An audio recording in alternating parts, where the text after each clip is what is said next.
एक समय की बात है, जापान के एक छोटे से गांव में एक जैन मास्टर रहते थे जिनका नाम मास्टर होशिन था।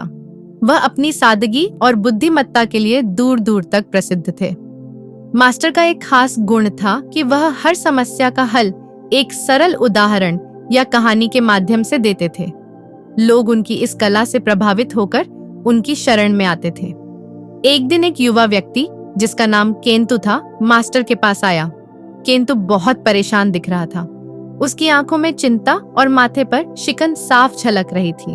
केंतु ने मास्टर के सामने झुकते हुए कहा, मास्टर, मैं एक गंभीर समस्या में हूँ। मेरा मन हर समय दौड़ता रहता है। एक विचार खत्म होता नहीं कि दूसरा शुरू हो जाता है। मैं हर छोटी बड़ी बात को लेकर सोचता रहता हूँ। कई बार मुझे ऐसा लगता है कि मैं पागल हो जाऊंगा। कृपया मुझे इस समस्या से बाहर निकालें। मास्टर होशिन ने उसे ध्यान से देखा। उनके चेहरे पर हमेशा की तरह शांत मुस्कान थी। उन्होंने कहा, केंतु, तुम्हारी समस्या सामान्य है, लेकिन इसके समाधान के लिए तुम्हें खुद पर काम करना होगा। क्या तुम मेरी एक छोटी सी परीक्षा देने के लिए तैयार हो? केंतु ने उत्सुकता से सिर हिलाया और कहा, जी मास्टर, मैं कुछ भी करने को तैयार हूँ। मास्टर होशिन ने एक बाल्टी में पानी भरा और केंतु को दिया। उन्होंने कहा, इस बाल्टी को लेकर उस पहाड़ी तक जाओ और ध्यान से पानी को गिराए बिना वापस आओ।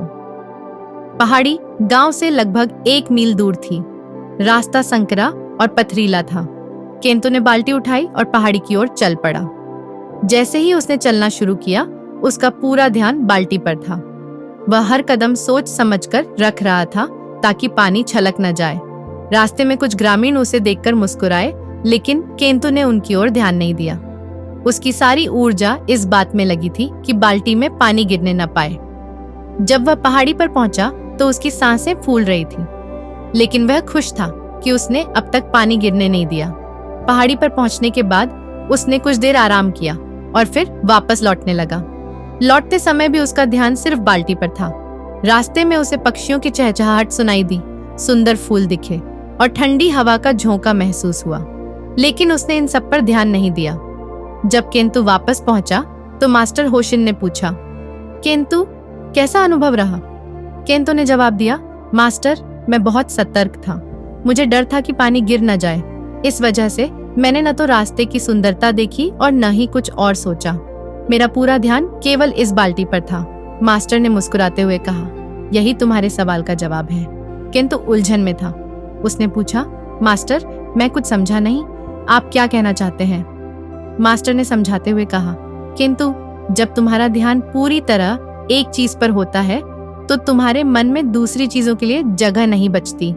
तुम्हारा ध्यान बस पानी पर था, इसलिए तुमने अपने विचारों को स्थान ही नहीं दिया। मास्टर ने आगे कहा, हमारा मन एक समुद्र की तरह है। जब हम उसमें हर तरफ तैरने की कोशिश करते हैं तो हमें लहरें डुबोने लगती हैं, लेकिन जब हम एक जगह पर ध्यान केंद्रित करते हैं तो लहरें शांत हो जाती हैं। सोच का समुद्र कभी भी शांत नहीं होगा जब तक तुम इसे नियंत्रित करना नहीं सीखोगे। मास्टर ने एक और उदाहरण दिया। उन्होंने कहा, सोचो कि तुम एक कमरे में खड़े हो और उस कमरे में कई खिड़कियां खुली हैं। हर खिड़की से तेज हवा आ रही है। अगर तुम सभी खिड़कियां बंद नहीं करते तो हवा तुम्हारे मन की शांति को उड़ा ले जाएगी। इसी तरह तुम्हें अपनी सोच की खिड़कियों को नियंत्रित करना सीखना होगा। मास्टर ने केंतु को एक दैनिक अभ्यास बताया। हर सुबह एक शांत जगह पर बैठो, अपनी आंखें बंद करो और अपनी सांसों पर ध्यान दो। जब भी तुम्हारे विचार भटके, उन्हें वापस अपनी सांसों पर ले आओ। इसे रोजाना 10 मिनट करो। धीरे धीरे तुम्हारा मन शांत होने लगेगा। उन्होंने कहा, जब भी तुम्हारे विचार बहुत ज्यादा हो जाए, गहरी सांस लो। खुद से पूछो, अभी इस पल सबसे जरूरी क्या है? जो जवाब आए बस उसी पर ध्यान दो, बाकी सब छोड़ दो। केंतु ने मास्टर की सलाह मानी। पहले कुछ दिन उसके लिए मुश्किल थे। उसका मन बार बार भटकता था, लेकिन धीरे धीरे उसने अपने विचारों को नियंत्रित करना सीख लिया। कुछ महीनों के बाद केंतु दोबारा मास्टर के पास आया। इस बार उसका चेहरा शांत था। उसने कहा, मास्टर, मैंने आपकी बातें मानी। अब मेरे विचार मुझे परेशान नहीं करते। मैं हर पल में जीने लगा हूँ। मैंने समझ लिया है कि वर्तमान में जीना ही सच्ची शांति है। मास्टर ने मुस्कुराते हुए कहा, याद रखो, जीवन का हर पल अनमोल है। अगर तुम इसे सोच में खो देते हो तो तुम असली खुशी से दूर हो जाओगे। हमेशा याद रखना, वर्तमान ही तुम्हारा सबसे बड़ा तोहफा है। इसे सोच के बोझ से मत खराब करो। यह कहानी हमें सिखाती है कि जरूरत से ज्यादा सोचना हमारी शांति छीन सकता है। जब हम अपने ध्यान को किसी एक चीज पर केंद्रित करते हैं तो हमारा मन शांत हो जाता है। जैन की राह यही है, सरलता, जागरूकता और वर्तमान में जीना।